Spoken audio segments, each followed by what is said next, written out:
So we're about to go swimming. It's still April in Alabama, so you know, the water might still be a little cold. It's actually ice cold.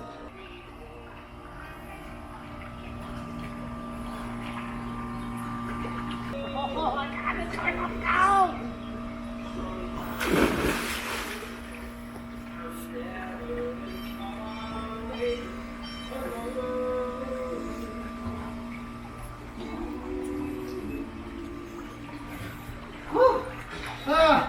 That is so cold! Okay,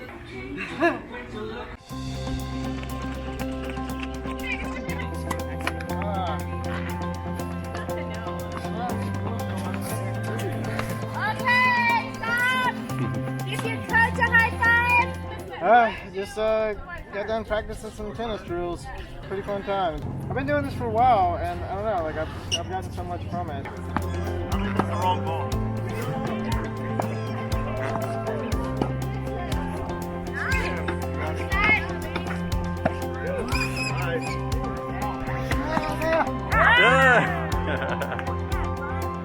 Swimming and tennis are not really that tough on my elbows or my nubs, but a lot of things I do in everyday life are. If I could figure out a way to protect my nubs, I won't have to worry about them when doing things like riding my boosted board or riding my one wheel. I will be able to utilize my nubs more in just everyday tasks. I will be able to put more weight on them, and that will take a lot of pressure off my elbows on a day-to-day basis. So I paid a visit to Alabama Artificial Limb, not to get artificial legs, but to see if there is anything they can do to help me protect my nubs better. I met with Dr. Glenn, and first things first, I had to explain exactly what my situation was to see what my options were.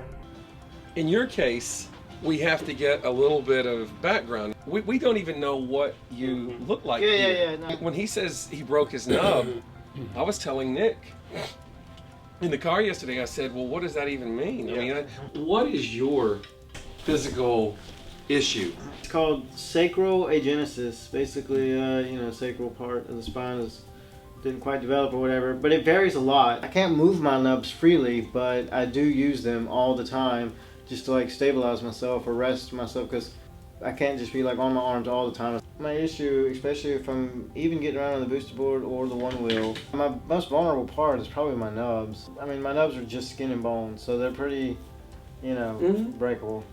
Another thing though that I have to like consider though is I have a bag, and although it's like not necessarily in the way, like if I'm wearing something that's just like super bulky or something like that, I wouldn't be able to sit down or anything.